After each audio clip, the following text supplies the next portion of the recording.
Well, I guess by way of identification, Are you going? Okay. I'm Jim Fields. Went to Indiana University, graduated in January 1961. Came to Evansville. The reason for coming to Evansville, I'd never been here in my life. All the years of growing up, I had developed an interest in oil and gas, principally gas regulation. When I was in law school, I'd written a paper when I was a senior for the Law Journal. And some people knew of my interest in that area. Said there was a law firm in Evansville looking for a young associate to practice oil and gas law. And I kind of said, where's Evansville? Even though I was in Bloomington at the time. And my hometown is much, much smaller. Andrews, Indiana, up in Huntington County. There were 12 kids in my senior high school class, so that tells you how small the town was. Nevertheless, I came down here and went to work for one of the small firms, but Bowers Angermeyer, three-man firm. They specialized in oil and gas work at that time. They did a number of other things too, of course, but my practice in starting was probably 80% oil and gas work, title examination, and writing title opinions relative to buying and selling oil and gas properties and operations. I traveled Indiana counties, Illinois, and Kentucky, what they called the Tri-State Oil Basin. I probably spent as much time in Kentucky counties at the outset for the first 2 or 3 years than I did in Indiana. Sometimes up in Gibson or over Posey that had oil and gas. Vandenberg had very little, and about the only time I would go to the courthouse, sometimes Wes would send me to do some of the old procedural rules of arguing some dilatory type motion, I called them, demurs and motions to make more specific and all that crazy stuff. And but I didn't do any trial work. I didn't do any trial work until really 1970s. So I'd been around quite a while before I started doing any of that. But Joe Butt was my primary mentor. Joe did nothing but oil and gas work. I don't know when Joe passed away, sometime back in the 80s, I think. Mm-hmm. Probably one of the finest gentlemen I've ever known. And one of the smartest. He was regarded highly throughout the entire tri-state in the oil and gas. Extremely smart, really was. And Wesley kind of mentored me too, but most of the time I was doing this and getting sent out to do title searches and come back and write title opinions and handle various transactions in connection with that. And I suppose one of my most interesting experiences from that kind of stuff is the things in Kentucky. Kentucky terrified me. Their system of recording documents, land surveys, was entirely different from Indiana and Illinois. They didn't have the nice, easy sections for a land description. Quarter section, half section, so on and so forth. You could easily follow a title. I think that was, historically, it was established by the ordinance of 1787, Northwest Ordinance 1787, that set up the survey system above the Ohio River. Kentucky was all meets and bounds description by degree, minute, and second, going so many degrees, so many minutes, so many sections this way, so many feet. You traced your land that way. We used to, in the old days, we used to call it leaps and bounds instead of the meets and bounds because of it. And Kentucky was horrible. They were even worse in a lot of respects than some other things. They had a lot of historical markers that weren't there anymore. You started a land description at the old oak tree at so-and-so's farm. Well, that's no longer there, but nevertheless, that's where the description started. They did have kind of an aid-type device in their system that they required in all deeds. And you had to say anytime you were conveying land or leasing land, bounded on the north by lands of. Well, that old guy wasn't there any longer either, but his land eventually got sold, and you could find it, and bounded on the south by, and so forth. But it was still then meets and bounds. You got to be pretty good, I guess, at geometry and the protractor, and learned how to use a protractor so he could follow this stuff. But I was still terrified when I tried to do it. And who taught you how to do that, Jim? Joe Budd. Joe Budd. Okay. I knew a little of it from property law. Okay. They did teach it in school. Yeah, they school. taught you how to read title, but it was pretty much Indiana titles. They didn't teach you that much about what to do in Kentucky. Okay. To show you how silly, at least it sounded silly to me, I was examining a title in Kentucky one time, and I actually saw a description that said, and it goes something like this, after the various beginnings at certain places and go to certain places and markers, and it said, and then up the holler as far as a good coon dog can be heard on a clear night.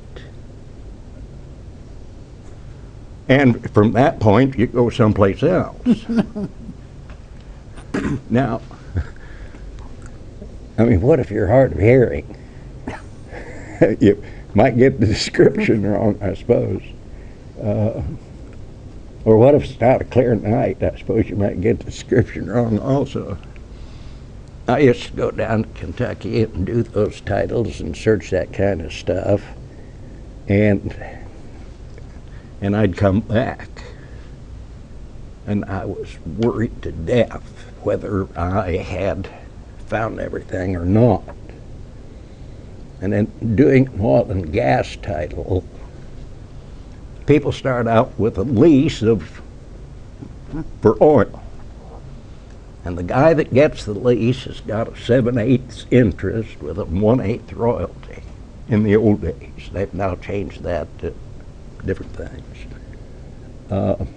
And then the guy with the 7/8 interest starts assigning quarters, eighths, 16ths, 32nds, 64ths, 128ths, and selling them working interests to finance the drilling of a well.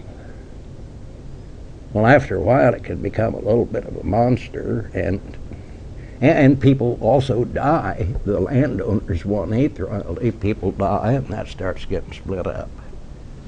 And conveyances of the land, and I was just scared to death that I was going to miss something, or had missed something. Back in those days, in the early 60s, a pretty big oil deal would probably have been a pretty good size one, $250,000. Well, by the 1980s, $1 million deals. Well, but still, that's a lot of money to turn loose of something. And if it's being financed with a bank or something, and one of my jobs was to, first of all, go out and search the title to identify who owned what, for the purpose of one of our clients buying or selling something. And then get all the documents prepared, the assignments, whatever's necessary for it, and get them signed. I'd get them in hand. I'd head back down to the Kentucky County to make a last-minute check that nothing had gotten recorded in between time. Then I'd call the office, or I'd call the bank. I'd say, okay, everything's fine, turn loose of the money. Then I'd record the documents, and I'd come home and I'd worry for a month the money had been given away if I'd missed something. But still, I enjoyed it. I suppose one thing that I liked most about the practice of oil and gas law was some of the old characters, the players in the game, the oilmen, the wildcatters that I met back in the 60s. People like Ray Ryan, who at one time owned a resort out in Palm Springs, California, and owned the Mount Safari Kenya Club with actor Bill Holden, and got himself blew up in the 80s in his car out here at an exercise place by the supposed mob, because he was known as a high roller and a gambler. Ray Ryan, as a matter of fact, owned a sizable farm out just right outside northwest of town. And when my daughter was 5 or 6 years old, he taught her to play backgammon.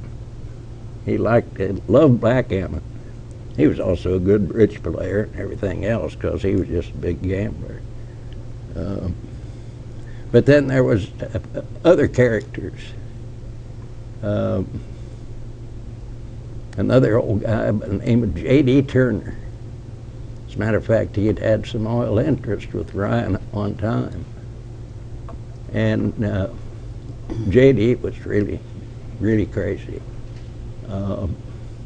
He probably made and lost $1 million, a millionaire, at least 4 or 5 different times in his career. He'd kind of come back always. There was Hubert Coates. I don't know if you ever heard the name Hubert Coates or not, but lived out on Lincoln Avenue. He was a high player in the oil business, also a pool hustler, and also a gambler, and other kinds of things. There was a lot of those kind of characters back in the 50s and 60s. And by the 1980s,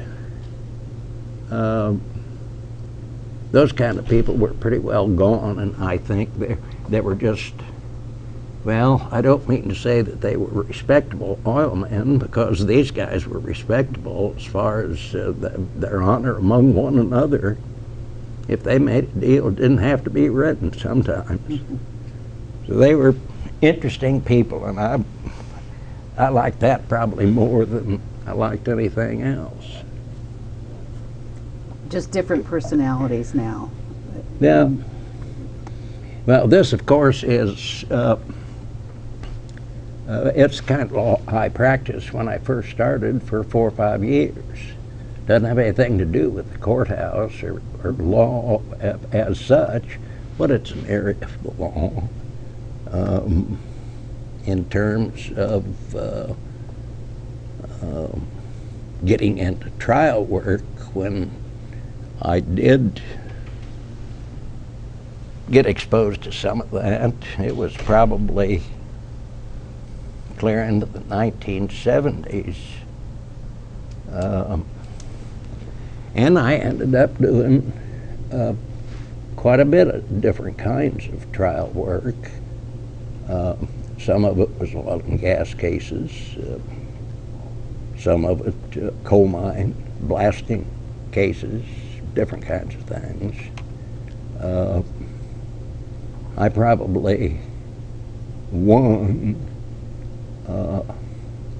a very much larger percentage of cases than I lost. But I didn't like trial work. I hated it. Especially I hated jury trials. I was a chronic worrier. And it upset me and worried me. But I did it for probably 10 years or better. Is there one case that stands out? Yeah, I'm going to tell you about that Okay. one. I was thinking of it. Okay. But about the worrying part, I was the kind of guy that probably worried that I would lose a default divorce case.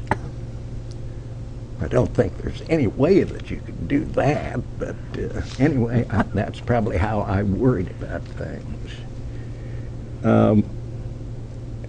One case that I'm thinking of was a federal court case in middle 70s probably. It was a coal mine blasting case, and had some very interesting aspects of subsidence law and things of that nature, and underground mining, and all of that related to just generally strip mining law. But that's not the key part of that case that I want to tell you about. I was opposed by Bob Hahn, who was probably regarded as one of the best trial defense attorneys around, and tough. But I was a plaintiff. I represented the landowner in the case against a big coal company. And when the trial was finally all over, I felt very comfortable about it. I was convinced that I was going to win it.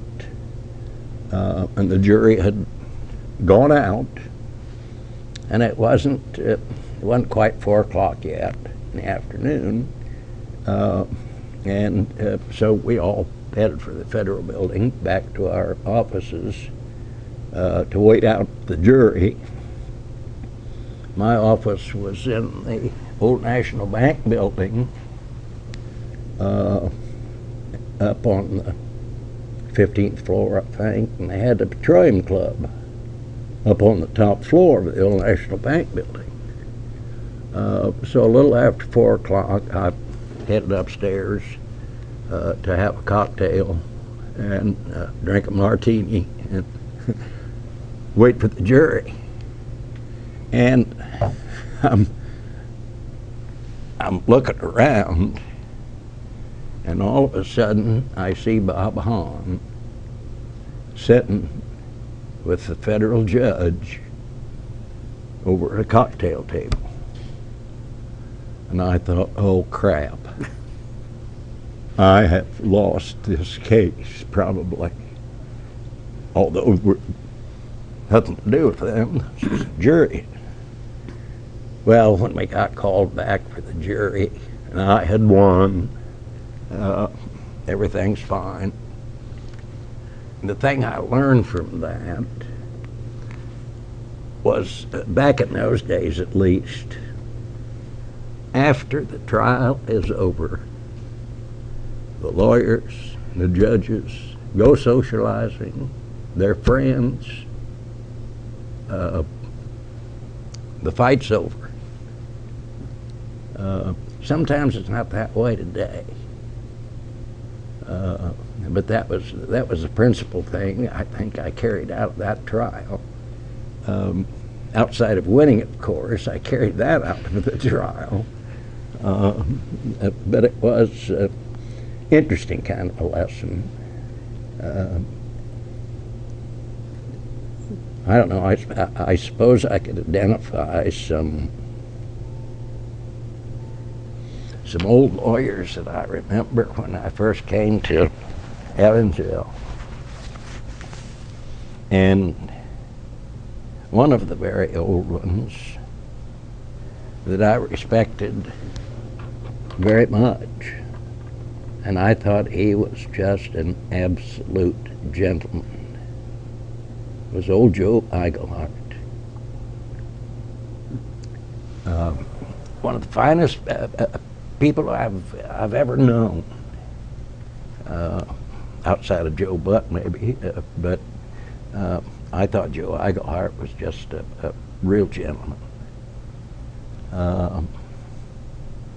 Now, a little bit later, Joe Hatfield also passed away maybe 20 years or so ago.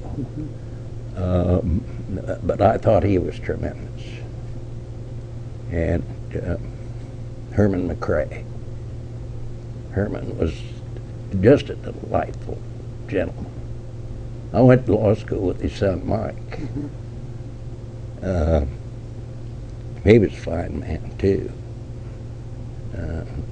that I can think of. I suppose I can think of a couple of characters too, but I don't know whether or not we mention characters. We're supposed to mention characters, but at least not by name. There were a few of them around. How many lawyers were here when you first started? We're here. Were practicing in Evansville, do you estimate? I'm thinking that there probably was not over 100. Yeah. I mean, now we've got 3 times that many. Or, well, okay, 4 Almost times 5 that times that many. You know, that's something that amazes me with the passage of years. That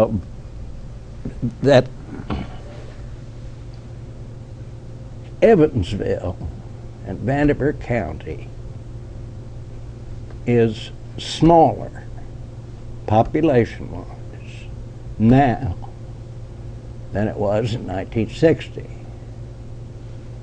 Okay? But we've got 3 times as many courts. We got 3 times as many lawyers. You tell me 4 times or so lawyers. 3 times as many prosecutors. 3 times as many divorces. 3 or 4 times as many as everything connected with it. But the population is smaller. Why is that? Have we just become such a litigious society, or have there been that many more areas of the law to practice?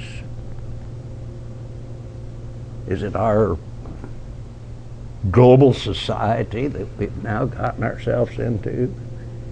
I think that's interesting speculation. I have no answer for you. I do know that sometimes they say it's because we're the center of the population and folks come in from out of town. And there are problems created by that. Peripheral. Well, certainly we've got a lot more drug problems. Misdemeanor and drug problems, that sort of thing. Yeah. And I think more arrests made for problems that were overlooked decades ago. Probably so. It's just been a kind of a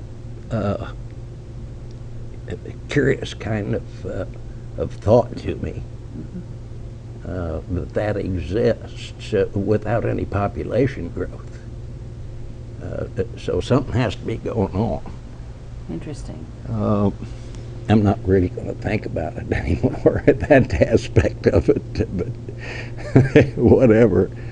Oh golly, I'm just like everybody else, probably, that you've talked to, so far as some of the changes you've seen in the practice, and generally. I'm sure every old lawyer has mentioned women. I mean, when I first started in Evansville, I don't think there was a female trial lawyer. I don't think so. That tried cases. Now, there are a couple of the old ladies in town. I think Jane Walden and Ruth Meyer. Those 2 old ladies. Maybe a maybe a few more in some of the firms. I just don't know. But you didn't see a female trial lawyer. Now you go down to the courthouse and half of them are females. Trial lawyers. I think that's fine. I've got no objection to it, but it's just it's a major change. Yeah, it's a major change. I think there were 2, there might have been 3 girls in law school, my law class. I think 3. One became famous, and the other 2, I don't know whatever happened to them. Sue Blodgett, Sue Shields, Judge Shields.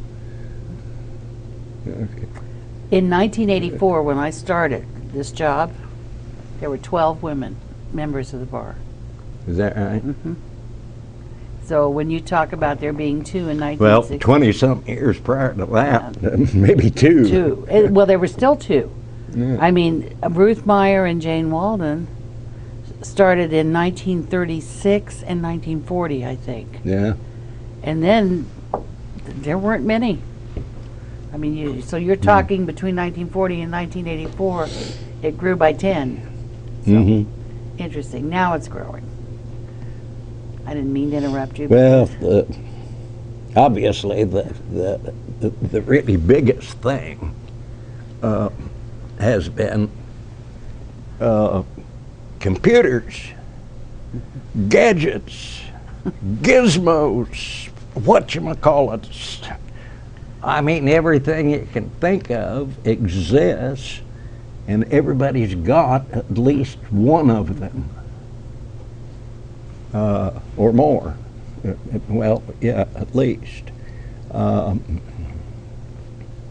You can't seem to. When I came to town, the computer didn't exist. Electric typewriters did exist. But old Phil Gould still had an office and had a manual typewriter. And old John Sanders, that matter of fact, managed to exist until 1996 or 7, 96. Still had a manual typewriter in 1996. So there were a couple of them that hadn't even gone electric then.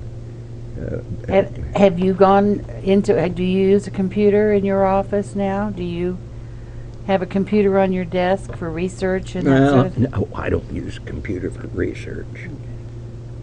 I've got a computer set up in kind of another, one of my other offices where I, sometimes computers scare me too.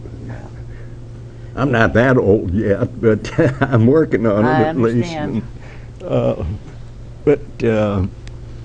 Yeah, I know how to operate a computer, and I know what they can do, what they're supposed to do, and they're a marvelous device to have. But I don't use it for any kind of research because the last 15 years probably, the things that I do in the practice of law are completely away from the research area. I'm just not in court anymore. And I don't have to look up the law on something and do that kind of research. It's probably a mostly just the word processor document preparation type thing is the way I utilize it. Well, advertising is another thing that's changed. Nobody advertised in 1960. Now they advertise everything. Some things they shouldn't, but whatever. Well, office managers, even in Evansville, little old Evansville, Indiana, firm's got an office manager. He's not a law graduate. He's an MBA graduate.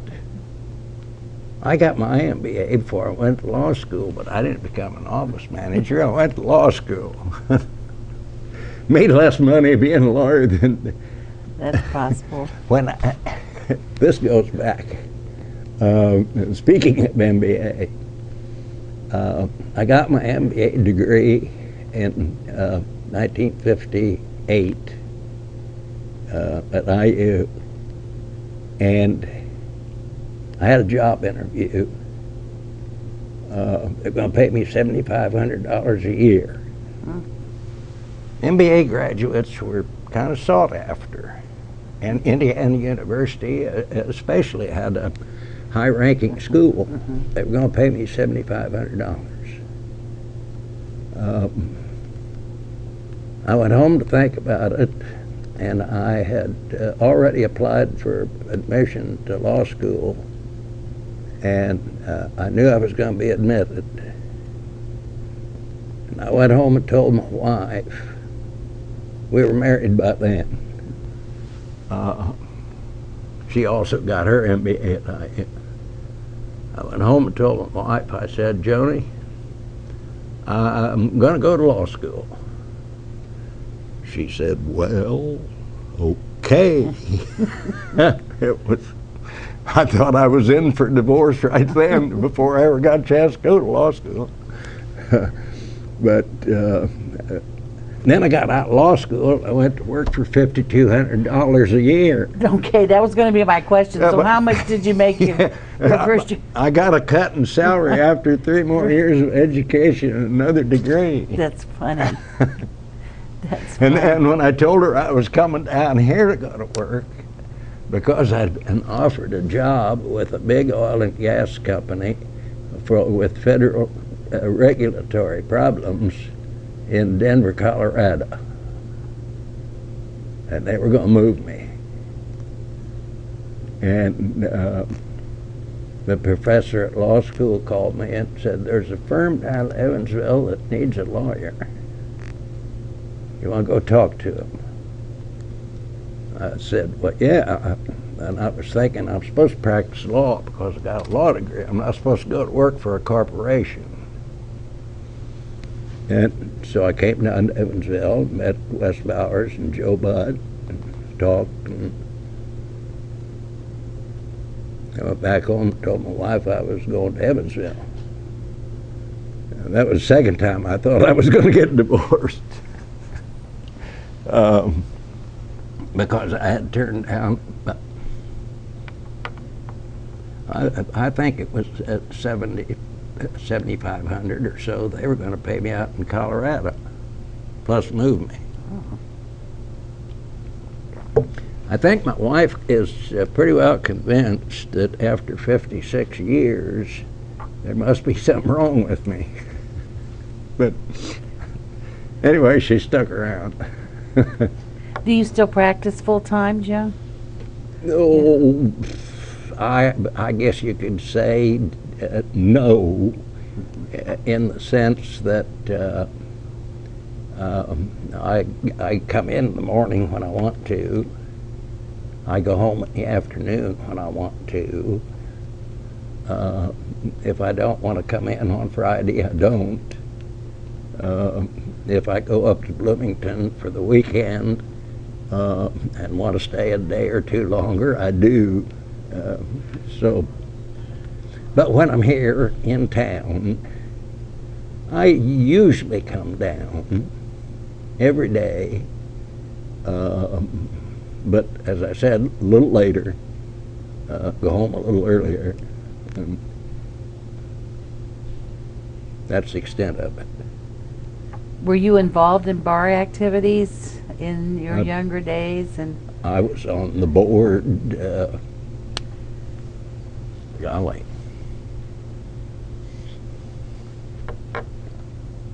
back in, I don't know, it may have been the very early 70s, very early 70s perhaps. When was Don Wright president? early 70s, I think.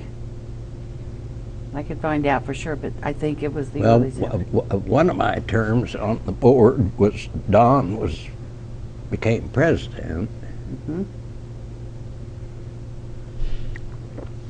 Don's younger than me, but was in my class. I think Don took what they had nowadays as a 3-and-3 program. 3 years business school, go into law school, you got your business degree, whereas I had gone on for my master's degree, also had been in the military, was a veteran, so I was 3 or 4 years older than several of these guys. Well, you weren't old enough to be, you must have been, were you in the Korean War? Just at Tail end? the tail end of it. I was going to say, you aren't old enough to. Well, the armistice had not been signed, although they supposedly had come to an agreement. And I woke up one morning and they said I was getting shipped overseas. And I thought, uh-oh. They told me we were going to Germany, but that didn't mean I couldn't be shipped from Germany on to someplace else. But I didn't. I stopped there in Germany and served a little over 15 months over in Germany before I came back. That's interesting. One of my favorite questions to ask you is if you could listen to an oral history, somebody telling an oral history that we can get, but unfortunately we've not recorded, someone from an earlier generation. Who would It be? Yeah. Well, of course, they're all dead Exactly. that I think about. And I only have to say what based on those that I know or knew. I'd say probably Joe Eichelhart.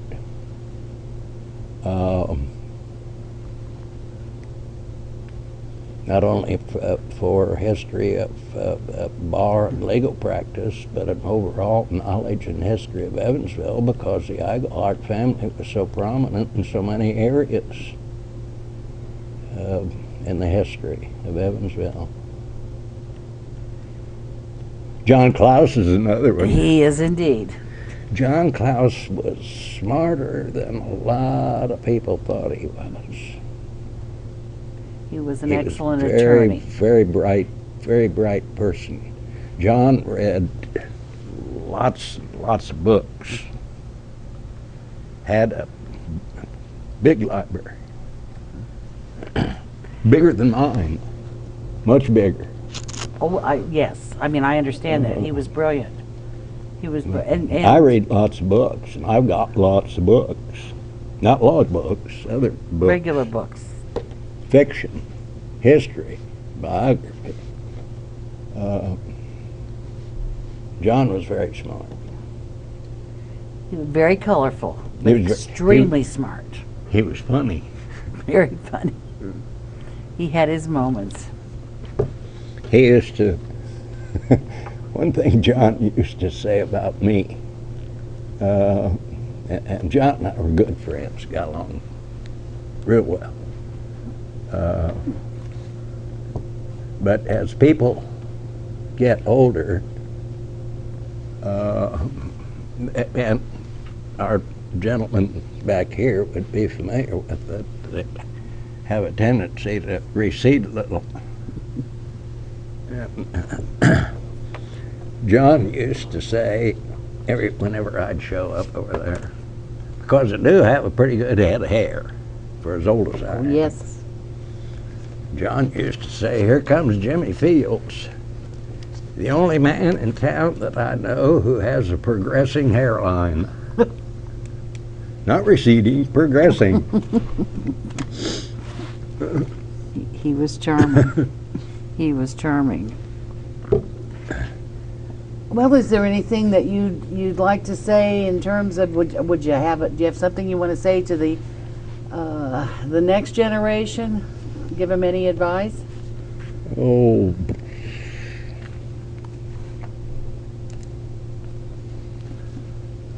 yeah, don't be so concerned all the time about money. There's a lot more fun in practicing law and helping people than there is just out there trying to make your money all the time. But if you decide you're going to go into law, then fine. Don't get too wrapped up with some great big law firm where you got to spend all of your waking hours writing down every 10 minutes of time for the purpose of billing people. That was always disgusting to me. I never did that. I don't think I ever kept a timesheet in It's a tough one. all the years I practiced. I don't know. I wouldn't say that out loud. They might get you for that, Jim. The lawyers out there might get you for that one. Well, I don't think they can get me now. I know that. They can try. Thank you very, very much. You All right. did a great job. Thank